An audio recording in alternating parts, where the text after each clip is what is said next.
কেউ কথা রাখেনি। মানে শুভেন্দু ভেবেছিল যে কথা রাখবে কে? তাদের যারা বস আছেন, মানে মোদির মন্ত্রিসভার যারা লোকবল আছেন, যারা কেন্দ্রীয় নেতৃত্ব দিচ্ছেন, নিশ্চয়ই তারা তার সুরেই কথা বলবে, কিন্তু তাকে একটা মিউট করে দিয়েছে। বন্ধ হচ্ছে ভারতের লম্ফ ঝম্ফ। ভারতও আমাদের উপর নির্ভরশীল। ওই রাস্তার নেতা শুভেন্দু মজুমদারের মতন যারা ধরেন অনুভূতি বেচা কিছু ভোট কালেকশন করার চেষ্টা করে, গুজব টেলিভিশনের, গুজব মিডিয়ার দ্বারা প্রচারিত বিভিন্ন ধরনের ভুলভাল তথ্য উপস্থাপন করে ভারতের শান্তিপ্রিয় যারা সনাতনী আছেন তাদেরকেও বিজ্ঞানোর চেষ্টা করেছে। দিন শেষে দেখেন ভারতের কেন্দ্রীয় সরকার কি বলেছে, এইটা আপনাকে খেয়াল রাখতে হবে।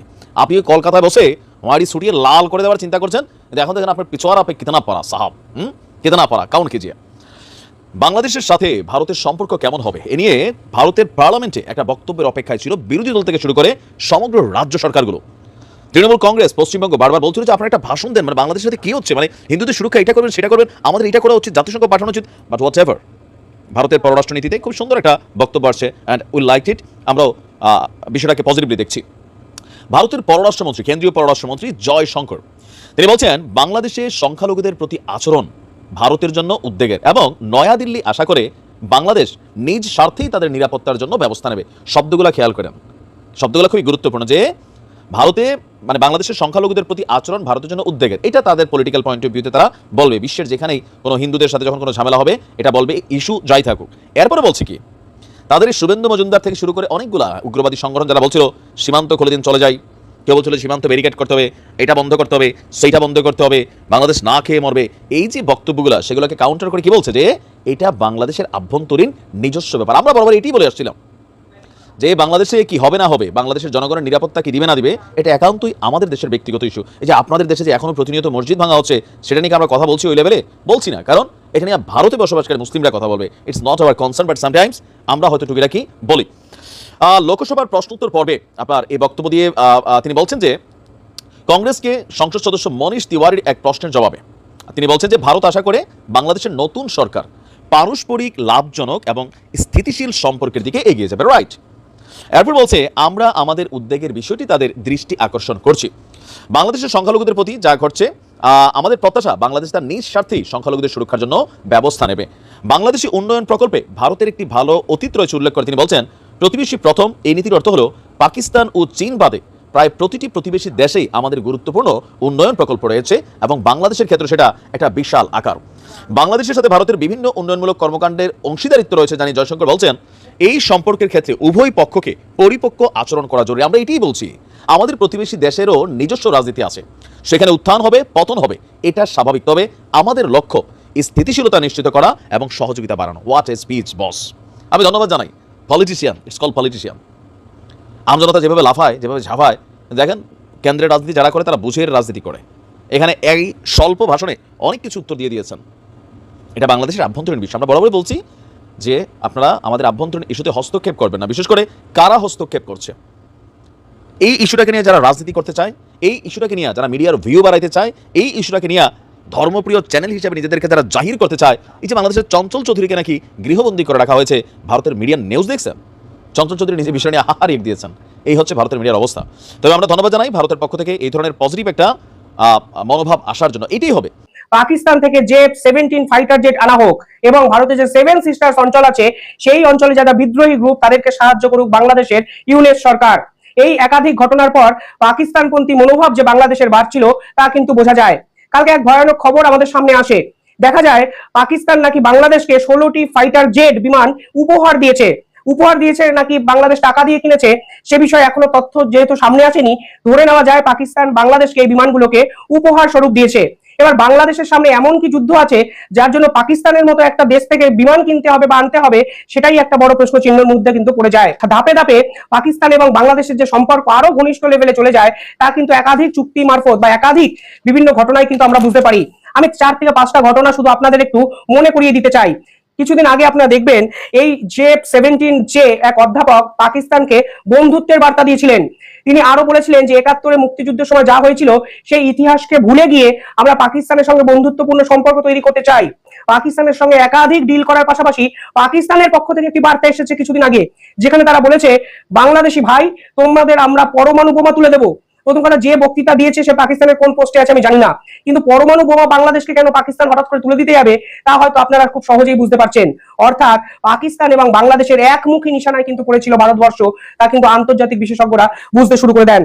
কালকে বিমান পরিষেবা চালু হয়েছে পাকিস্তানের সাথে বাংলাদেশের, কালকে অফিসিয়ালি এটা চালু হয়েছে, 2-3 দিন আগে ঘোষণা হয়ে গেছিল। বিমান পরিষেবা হঠাৎ করে করাচির সঙ্গে বাংলাদেশে কেন চালু হলো সেই বিষয়ে উত্তর মোহাম্মদ ইউনূসের কাছে নেই। মোহাম্মদ ইউনূস কালকে এসে করে দিয়েছেন পাকিস্তানের সঙ্গে ভিসার এই পুরো ব্যবস্থাটা অত্যন্ত শিথিল এবং সহজ। অর্থাৎ এখন বিমানে চড়ে যে কোনো পাকিস্তানি খুব সহজেই বাংলাদেশের অ্যাক্সেস পেয়ে যাবে, আর বাংলাদেশের অ্যাক্সেস পেয়ে যাওয়া মানে ভারতের সুরক্ষার অ্যাক্সেস পেয়ে যাওয়া। আর সেখানে বিজেপি যেভাবে পাকিস্তানপন্থী হয়ে গেছে, তারা ভারতের অনুপ্রবেশকারী করে এদেরকে ভারতকে অশান্ত করার পরিকল্পনা কিন্তু করতে পারে, তা কিন্তু ভারতের ইন্টেলিজেন্সের রিপোর্ট বলছে। আর এখানেই কিন্তু ভারতবর্ষের কাছে সব থেকে বড় চ্যালেঞ্জ, এটা হয়তো আপনারা অনেকেই বুঝতে পারছেন। না না, কিছু ঘটনা নয়, হাজার হাজার মন্দির ভাঙা হচ্ছে, আমরা মিডিয়াতে দেখছি। এগুলোকে আমরা বাজে কথা বলছি, কারণ আন্তর্জাতিক মিডিয়া ঢাকাতে উপস্থিত আছে। আপনি আমাকে কোথাও দেখাতে পারবেন না আন্তর্জাতিক মিডিয়ার কোনো যারা রিলায়েবল সোর্স, আপনি বিবিসি বলুন, CNN বলুন, এমনকি ভারতবর্ষের মিডিয়াও, তারাও কেউ হাজার মন্দির কেন 100টা মন্দিরেরও খবর দিতে পারবে না যে কোন 100টা মন্দিরের উপরে হামলা হয়েছে। সুতরাং আমরা এটাই বলছি, ঘটনা ঘটেছে, তো ঘটনা ঘটেছে, কারণ এই ধর্মীয় অসহিষ্ণুতার সমস্যা এই উপমহাদেশে আছে, ভারতে আছে, বাংলাদেশে আছে। কট্টরপন্থী কিছু মানুষ তারা সুযোগ পেলেই সংখ্যালঘু সম্প্রদায়ের ধর্মীয় স্থানের উপর আক্রমণ করছে। এবং এই দুই বাংলাতেই এরকম মানুষ, অসংখ্য মানুষ আছেন যারা এই সংখ্যালঘুদের উপর এইরকম আক্রমণের বিরোধিতা করছেন, সারা জীবন ধরে বিরোধিতা করছেন। তারা দুই সম্প্রদায়ের মানুষের মধ্যে সম্প্রীতি বাড়ানোর কথা বলছেন। এবার আপনি যার কথা নাম বললেন, শুভেন্দু অধিকারী, আপনাকে ওকে যদি একটা সহজ প্রশ্ন করা যায়, শুভেন্দুকে যদি আপনি যদি একটা সহজ প্রশ্ন করেন, যে অত্যন্ত ঠিক কথা যে পৃথিবীর যে প্রান্তেই সংখ্যালঘু মানুষের উপর আক্রমণ যদি হয়, সেটাকে অবশ্যই প্রতিবাদ করা উচিত, নিন্দা করা উচিত। বাংলাদেশে হলে তারও আমাদের ঘরের কাছে করা উচিত। কিন্তু তার মানে কি এটা যে ভারতবর্ষে সংখ্যালঘুদের উপর আক্রমণ হলে তাকে আরো হাততালি দেওয়া উচিত, বরং ভারতবর্ষের সংখ্যালঘু মানুষের উপর আক্রমণকে সংগঠিত করা উচিত? এই প্রশ্ন জবাব শুভেন্দু অধিকারীকে দিতে হবে। যে ভারতবর্ষের যদি মণিপুরে দুই সম্প্রদায়ের মধ্যে আরেক সম্প্রদায়ের উপরে সংখ্যালঘু মানুষের উপর যদি আক্রমণ 1 বছরের উপর ধরে চলছে, শুভেন্দু অধিকারী সে বিষয়ে কি বলছেন? নাকি এটাই শুভেন্দু অধিকারী বলতে চাইছেন যে বাংলাদেশের সংখ্যালঘুদের আক্রমণের উপরে বিরোধিতা করা উচিত, আর ভারতবর্ষের সংখ্যালঘুদের উপরে আক্রমণকে আরো বেশি বেশি করে সংগঠিত করা উচিত? সেই জন্য আমরা শুভেন্দু অধিকারীর মতো মানুষদেরকে আমরা চিনি এবং জানি।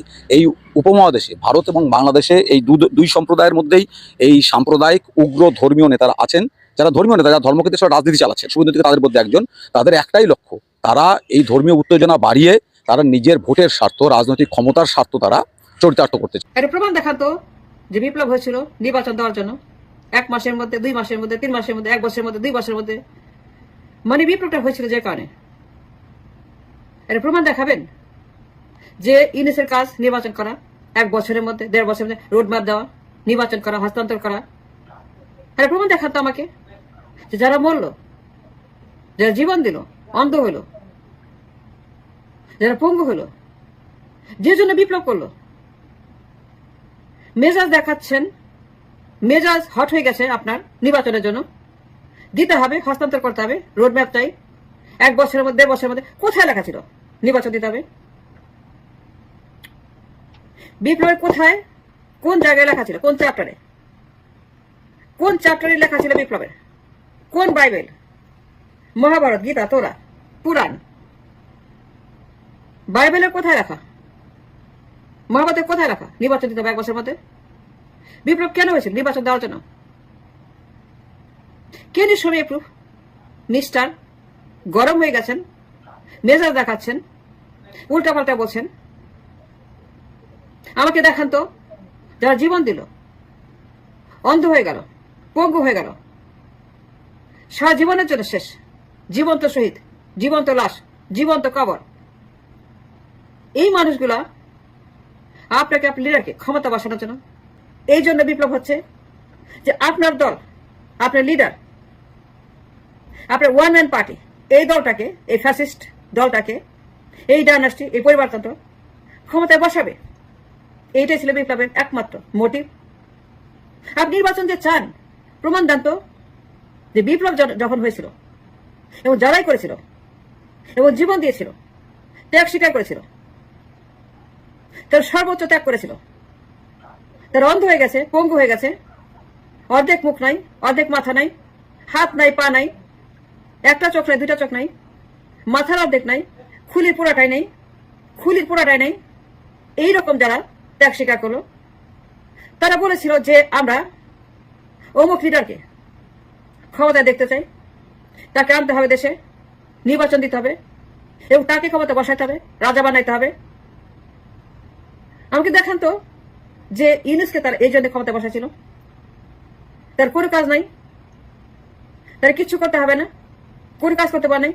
সংস্কার, রিভিশন, নতুন বাংলাদেশ, নতুন দল, নতুন পার্লামেন্ট, নতুন মন্ত্রী, নতুন এমপি, নতুন ফেস, নতুন নন, নতুন সংসদ, নতুন সাংসদ, নতুন প্রধানমন্ত্রী,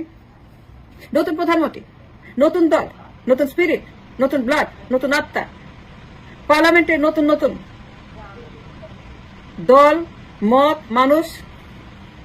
বলেন তো আমাকে যে তারা নতুন বাংলাদেশ, সংস্কার, বিনির্মাণ, বিনিয়োগ, রাষ্ট্রকে পুনর্নির্মাণ করার জন্য, পুনর্জন্ম দেওয়ার জন্য, নতুন বাংলাদেশ দেখার জন্য, নতুন দল, নতুন সরকার, নতুন ফেস, নতুন মন্ত্রী, এমপি, প্রধানমন্ত্রী, আগের মতো না, এ ব্র্যান্ড নিউ বাংলাদেশ, এ brand new government, brand new দল। এইগুলোর জন্য জনগণ বিপ্লব করে নাই।